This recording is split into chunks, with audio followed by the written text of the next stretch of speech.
Organizations all across the globe have introduced remote work opportunities for employees. And it's been this shift from traditional in person work environments to online or virtual environments that has begun to reshape communication dynamics in the organizations. And it's also introduced some new challenges for leaders. The ability to create effective communication between supervisors and virtual teams is absolutely critical when it comes to organizational success. And so, my name is Diana Sargent, and I'm going to be presenting my analysis paper over communication challenges for virtual leaders. This growing trend towards remote work has definitely changed communication dynamics within the organization, and it does present, as I said, new challenges for virtual leaders and supervisors. In fact, there was a survey highlighted by the author Simon J. Best in his 2021 article that showed that 82% of American-based companies were planning to implement indefinite work from home models, while 77% wanted to keep these work from home models permanent. And so this type of research definitely shows that there's an importance for more research in understanding and knowing how to address communication challenges when it comes to remote work environments across all kinds of industries. So that's why with my paper, I chose to explore common communication hurdles that are faced by organizations, but I wanted to focus particularly on the supervisor to subordinate interactions and how organizations can overcome these challenges and maintain effective communication within virtual settings. So the same author, Best, explained how remote work, obviously it's existed before, but it was definitely kind of catalyzed by COVID-19.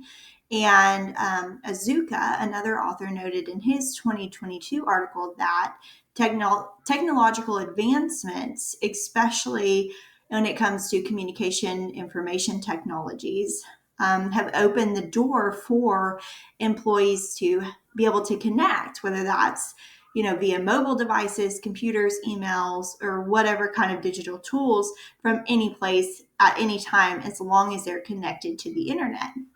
And so there's also a demand for, global business today. And so that also has contributed to the rise of remote work. And I want to say that obviously we can't deny that this ability to work remotely offers employees flexibility that didn't exist before. But again, it does pose some really big communication challenges. And those are particularly seen within the internal interactions of organizations. And so my research question was, what are communication challenges for leaders, specifically supervisor to subordinate communication, that are associated with the adoption of remote work, and what strategies can organizations implement to address these challenges? And so in my literature review, there were several terms that were discussed, and most of them were associated with virtual teams and different types of remote work arrangements. So just a brief overview, author Lillian gave some general definitions of virtual teams, long distance working, telecommuting, telework, and remote work in her 2014 article. So in summary, these definitions are kind of as follows. You have long distance working. This refers to working in a location that is distant or away from the traditional workplace. Working from home means you're working from your residence. Telecommuting, that means you're working remotely using those telecommunication technologies.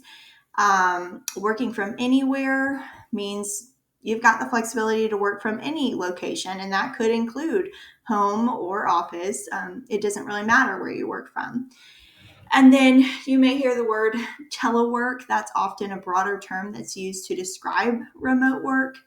And then obviously remote work, which describes any type of work arrangement where employees are not commuting to the physical office, but instead they are working from another location. And furthermore, the literature review that I wrote highlighted some of those major communication hurdles that you come across between supervisors and these remote team members. And a lot of those can be classified as, misunderstandings, decreased productivity, and just weak relationships, which all seem to be due to a lack of face-to-face contact. And so there was a quote in Hawking Kozlowski's 2014 article that stated, building and managing communication and information management systems that facilitate connectivity, remove perception of distance, and facilitate the organization and accessibility of information can reduce feelings of lack of trust, anonymity, de-individualization, and perceptions of low social control. And I found that to be really important when I go into these implications. With that being said, the literature revealed that there were some really important implications or recommendations for these virtual leaders that may face these challenges when it comes to communicating with their subordinates. And so the first major takeaway is that these leaders should leverage communication technology tools. Having the opportunity to use video calls or things like that can help e-leaders to have more connections. And, it helps because at least they're seeing the faces of those that they manage. And so it kind of makes the engagement more personal. And this can also kind of create more of a sense of community and result in more comfort. And maybe lead to fewer understandings. And this can also help to address communication issues or feeling disconnected, just some of those things that I mentioned before. Now, obviously, you can't always just video call whenever you want to. And so that's why possibly integrating some different AI tools can help to make clear messages that go out. But in order to do that, these leaders have to have skills and know how to do that. And so that's another important takeaway, is that there needs to be training on that. And then also ethical listening is something that is absolutely paramount for these leaders, because the engagement needs to seem sincere. They need to foster trust. And so actively participating in conversations and demonstrating that you are interested will help to strengthen relationships. And then finally, they can adopt more of a proactive communication plan, which just means checking in on your people and trying to foster more open dialogue. So obviously, remote work has introduced some benefits, but also some challenges. And so just drawing from this, once again, it's important that e-leaders must adapt and overcome. And in order to do so, they need to implement available technologies, try incorporating AI, learning how to participate in that ethical listening, and implement these proactive communication plans in order to be more successful in this evolving and rapidly changing process of remote work. And so here are my references. Thank you.